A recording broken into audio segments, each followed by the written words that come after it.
This podcast is for informational and educational purposes only. It is not medical care or advice. Clinicians should rely on their own medical judgments when advising their patients. Patients in need of medical care should consult their personal care provider.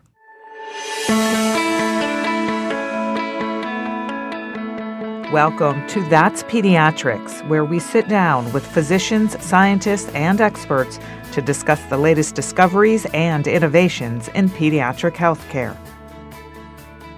Hi, I'm Allie Williams, one of the pediatric hospitalists here at UPMC Children's Hospital of Pittsburgh. And I'm Samir Agnihotri, a professor in the Department of Neurological Surgery. We are so excited today to be hosting a woman who I feel needs no introduction, Diane Hupp, who is the president of UPMC Children's Hospital of Pittsburgh. Thank you so much for joining us today on That's Pediatrics. Thank you. I am pleased to be here and so proud to be able to represent UPMC Children's Hospital and the legacy we have here. Tell us just a little bit about your journey and your career role to taking this position. Sure. I started at Children's actually as a volunteer, and it's hard to believe that it's been 36 years ago that I started here. Back in 1985, I was going to school at Duquesne University for my undergraduate degree in nursing and decided that I wanted to do some volunteer work to just get my foot in the door. And I did just that. I would take the bus up from Duquesne up Forbes Avenue to Children's Hospital when we were back in Oakland. I spent some time volunteering and then was hired on as a child care assistant. And back then, it was a more or less a nursing assistant type role, so I was working under the direction of a registered nurse. In the following year, I graduated and had my first job as a professional staff nurse here. And I feel as if I had a great clinical foundation, great clinical skills that I was able to utilize throughout my career. I went back and got my master's degree and my doctorate degree, and was very privileged to have lots of opportunities throughout my entire couple decades here. I spent some time in surgery, I spent some time with medical services, surgical services, and then about 2 decades ago was asked to step up to be the chief nursing officer. And it really was my dream and my passion to serve in the chief nurse role. How I got to the president, I think over time, assumed some more responsibilities, many of them in hospital operations beyond the traditional chief nurse type of work. And with that, I felt it gave me a great foundation to do more and maybe have a more of an impact. UPMC Children's Hospital has such a strong team here, and I feel I'm surrounded by extraordinary physicians and extraordinary scientists and really dedicated, committed nurses and frontline staff who love what they do and have a passion for improving the lives of our children and their families. You've had such a wonderful growth of your career, starting with clinical care and moving to more administrative roles. What led you to taking on the role of president and maybe seeking out that opportunity for your career? I will be honest, I hadn't always seen that in my career. You know, someone said, did you always have a passion to get up to be the president? And I would say I didn't. For years, I was so happy, and I still loved my role as the chief nursing officer. I'm very proud of all that was accomplished.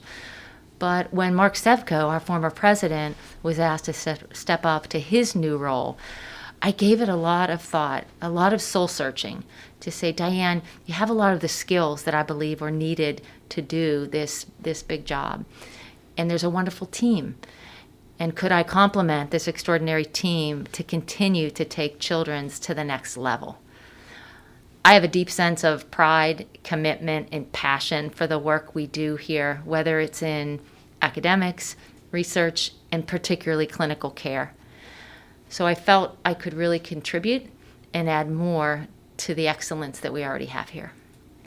It's also wonderful that we're seeing, at least for me as a young female physician here at Children's, seeing a female leader step up to that role too. So I know that a lot of folks here were really pleased to see that change and have more women in our leadership team. So we're very thankful that you were able to take this role and help guide us.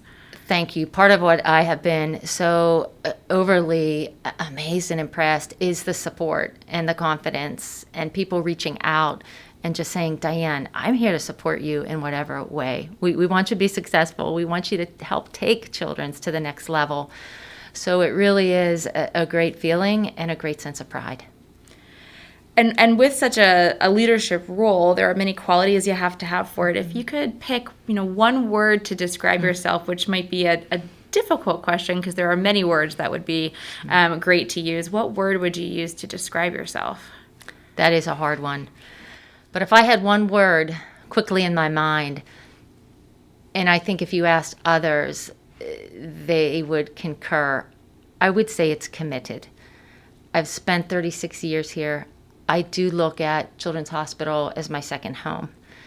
And not only, it's not about the hours you work, because everyone is working long hours and long days and trying to pull extra shifts, but it is more so about the commitment of what we do here and the commitment to the mission of taking care of every child, every time, at the right time, with a level of excellence, a level of compassion and caring, so that for every encounter, our patients and families leave and are able to say, we had a great experience at Children's Hospital.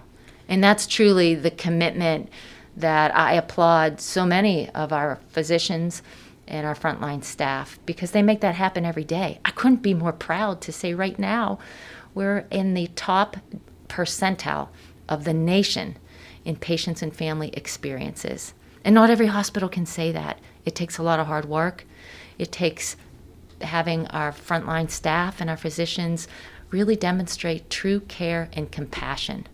And we know that to be a compassionate healthcare worker, we've learned it takes seconds. It takes seconds to just give a little extra, sit down and meet the child or the family at eye level, and really leave the encounter saying, is there anything else I can do for you? Because I have time and I want to. And that takes a little bit extra, but not much. But it goes a long way for these patients and families who, whenever they're here, it is, if not one of the most difficult times in their life, particularly those that are sitting in our hospital beds. I think commitment is such a wonderful word to use. It shows strength, but it also shows compassion. And that's definitely what UPMC Children's Hospital of Pittsburgh tries to do, not only for our patients, but for our community and for all who are a part of this UPMC Children's community as well. So what are some challenges that you have faced in your role and at the hospital? And certainly over the past 2.5 years during this pandemic, everyone has been challenged. Our providers, our frontline staff, our patients, and our families. It's been a tough 2 years. On a positive note, I think UPMC Children's has managed through the pandemic quite well. One of the most important things, I think, throughout this pandemic was communication. Given as transparent, clear communication as possible. There was a lot of unknowns. At this point, hopefully, we are moving through the pandemic and we can see a little bit ahead of that. But with the pandemic has come, as we all know, a healthcare worker shortage. And UPMC Children's has seen that and is experiencing that as well. On a positive note, though, we have been able to hire a large amount of particularly frontline nurses over the past couple of months. From just January this year through the month of June, we'll have brought in nearly 200 new nurses. Part of that has to do with growth, and part of that has to do with some turnover.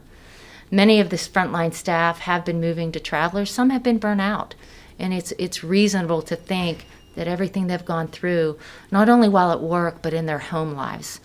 Some of the staff have said, I feel as if I have 3 jobs. I'm a nurse or I'm a therapist, but I'm also a teacher at home. I'm a parent at home. So when you couple all that together, it has put insurmountable stress on our frontline staff. So one of the challenges and also priorities over this next year is stabilizing our workforce, investing in our workforce, making sure that our physicians, our providers, our frontline staff feels that we are taking care of them as very best we can. It's not easy. I don't believe it's going to be one thing that can make that happen. It will take all of us to continue to build a great culture here. How we communicate, how we behave, how we respond and react I do believe it's very important for everyone who works at Children's to believe when they come to work here that we're a community, we're one, we are inclusive, we believe in diversity, we want to be more diverse, and that we take care of each other. It does start with all of us. So one of my focuses is definitely getting our workforce back to where it needs to be, and we're definitely investing in that and making sure that when we come to work, all of us, that we believe it's a great place to work. I think it's so wonderful to have so many kind of new faces here at Children's as well. It adds a new breadth of experiences. It also kind of revitalizes the units that have been so busy over the past few years. I think it's really important to also kind of focus on mentorship with the loss of some of our folks that have been with us for so long. We run the risk of losing kind of that clinical excellence. Is there a focus on mentorship as well for the new faces that we have coming in to participate in patient care? Yeah. Indeed, I think mentorship is ever so important. And it even starts with the initial onboarding. When a new staff person, a new physician, a new resident, we're going to be having a lot of new residents come aboard here in July, as we do every year, and we need to take care of them, buddying them up with another individual that can just help them with the simple things, help them with understanding how the hospital works, where the key areas of the hospital are, and most importantly, when they're having a challenge in the day or they're having an issue in the day, they feel good about going to someone to say, hey, what would you do here? What do you think about this? I'm so grateful for mentors in my life throughout my career. I've had some awesome mentors. Frankly, I don't know what I've done without them. When I first became chief nurse a couple decades ago, the hospital actually said, we want you to have a mentor, a formal mentor, a coach, somebody that you can rely on, somebody that you can talk to, somebody that's going to give you good advice and counsel, and somebody who has wisdom. I find that very valuable, and I think that we need to give back. So in part of my role, I do mentor. I have frontline staff that'll say, can you just spend 15, 30 minutes with me? Because I'm not sure what I want to do on my next step. And I'll find the time because I believe it's that important. So my hope is that we will all share in the mentorship. There are a lot of people that have been here many years, and even people that are newer but have different experiences can help to mentor and grow our frontline staff. A little bit of a fun question, budgets and things like that.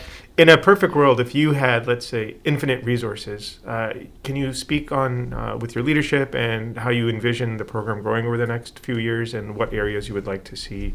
Sure. That's a great question. I love to think about if I had infinite resources. So thank you for that question. That's a powerful question. It's almost as if put your wish list down there. Yeah. And definitely, it would be first and foremost further investment in our people. Because if we take care of our people, I do believe we will take care of our patients and families very well. Research. We're a top 10 children's hospital. We have to invest in scientists and be able to partner and support our scientists who do extraordinary research here in pediatrics. So if we had infinite resources, we would definitely be putting additional and more support to our research. Certainly philanthropy is a branch of the hospital that helps us so well. They are great partners, they're great contributors, and we look to our foundation partners to help us grow our research, as well as certainly the national organizations, the NIH, and those that do help us. But that's a tough one right now. And where does the money go for priorities? That's probably one of my biggest challenges is prioritizing funding.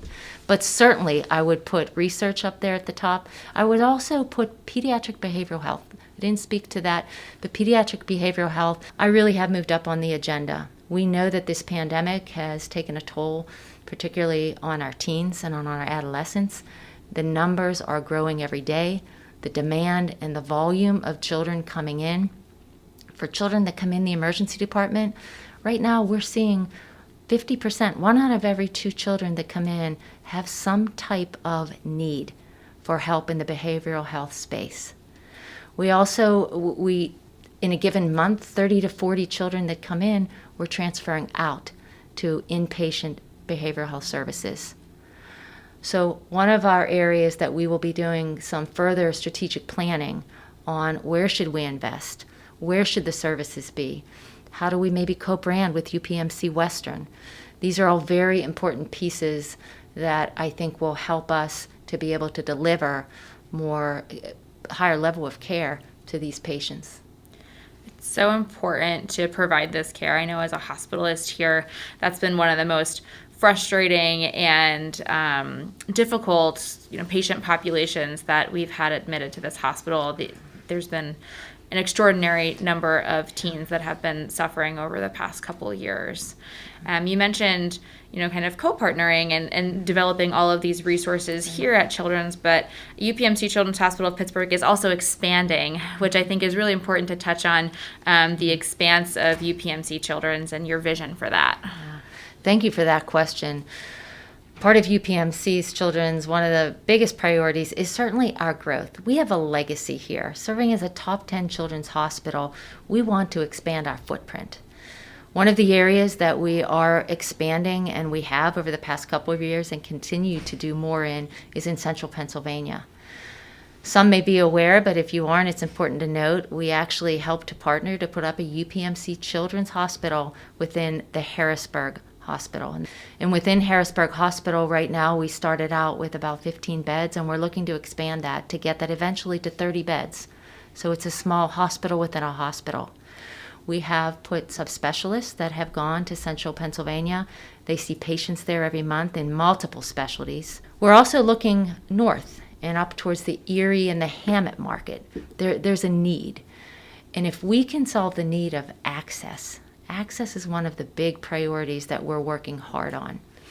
Certainly Mike Communal, Dr. Terry Dermody, and so many of our division chiefs have been so supportive in helping to get patients in. We will grow by solving our access problem. We will grow and be able to see more patients if we can get the patients in the door in a timely manner. We've made great progress over the past couple of years, but we still have opportunity so that we can consistently get every patient in at the right time at the right level of care. It's almost like a catch-22 being this large children's hospital with a huge catch area.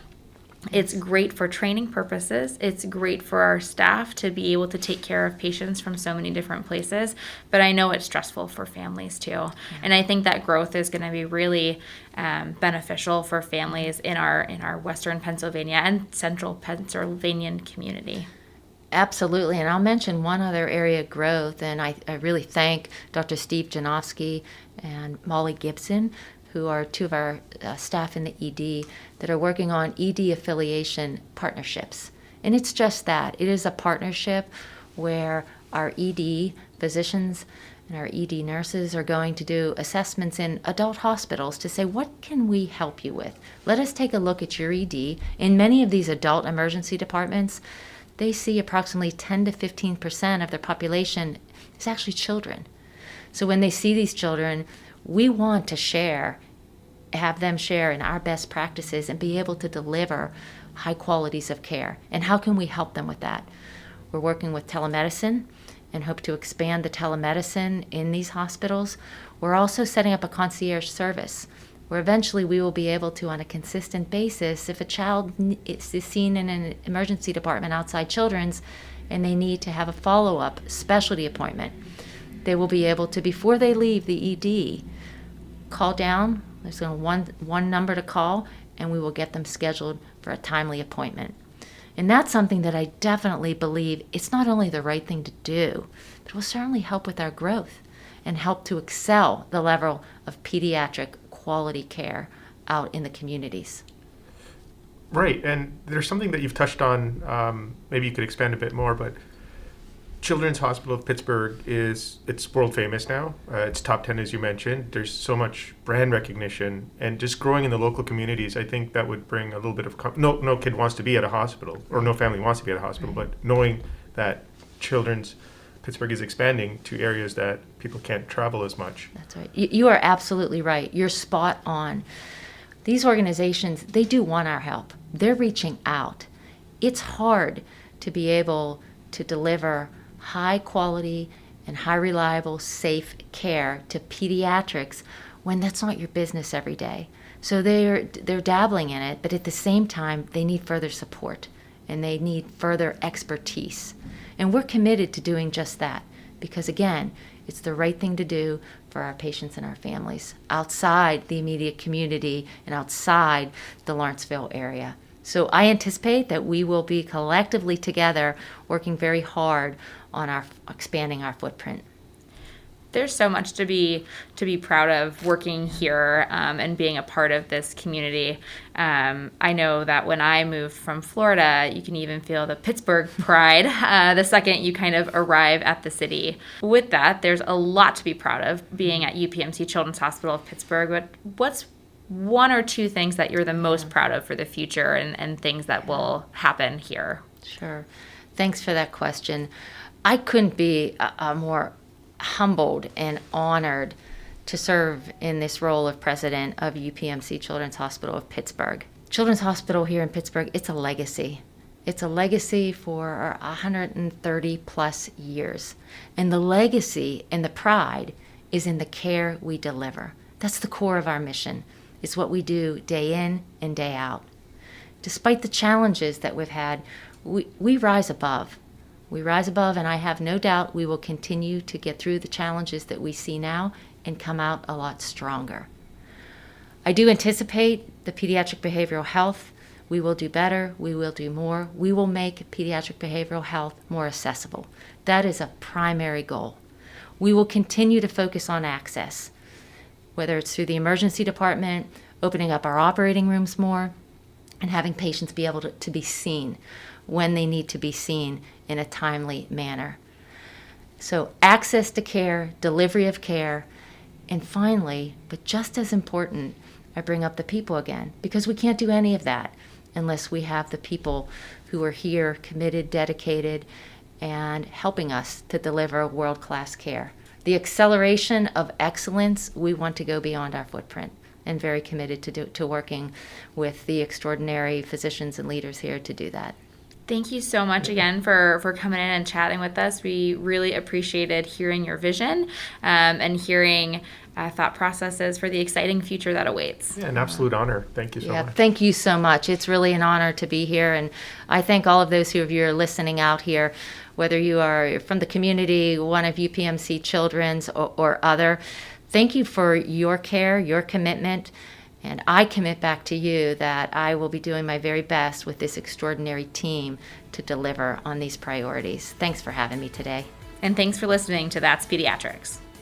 You can find other episodes of That's Pediatrics on Apple Podcasts, Google Podcasts, Spotify, and YouTube. For more information about this podcast or our guests, please visit chp.edu/that'spediatrics. If you've enjoyed this episode, please be sure to rate, review, and subscribe to keep up with our new content. You can also email us at podcast.upmc@gmail.com with any feedback or ideas for topics you'd like our experts to cover on future episodes. Thank you again for listening to That's Pediatrics. Tune in next time.